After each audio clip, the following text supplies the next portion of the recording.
balik na tayo ulit master, no? Yan ang CCLX.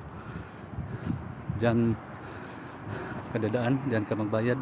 Pupunta ka, papasok ka sa CCLX master, no? CCLX Bridge, Cebu Cordoba Expressway. So tayo mga master, ito yung lane ng ano, no, ng mga tao. Dito madaan yung tumatakbo, nag-walking at saka nagja-jogging, no? Ito yung pedestrian lane. Open ito mga master 5:30 ng umaga hanggang 3:30 PM, no? Bukas ito. Kaya pag 5 PM hindi na pwede dito pumasok kasi 3:30 PM lang close na agad yung 3:30. Medyo malayo yung lakad natin mga master, no?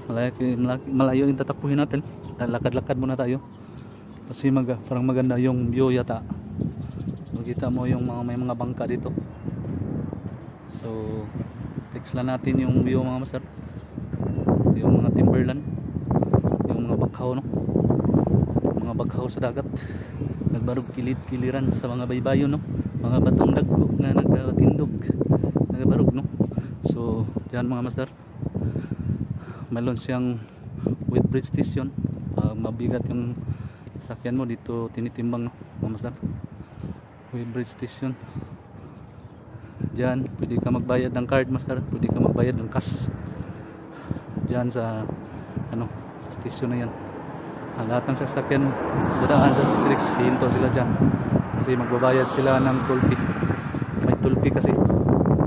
So dito tatakbo naman tayo ulit master. Kailangan natin matakbo yung 8.9 km. Galing na tayo ng Cordoba, no? Kanina galing tayo ng Cebu City, ngayon from Cordoba na tayo. So galing tayo ng Cordoba to Cebu City. Hindi tayo kumakain, tubig lang ininom natin. Tubig lang ininom natin.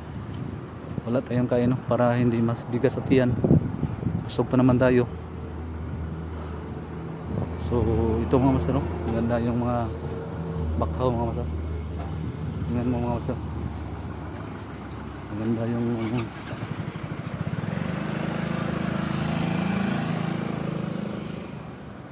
so maganda yung area mga master. Ang ganda ng tempo ngayon, medyo mainit lang pero mahangin naman.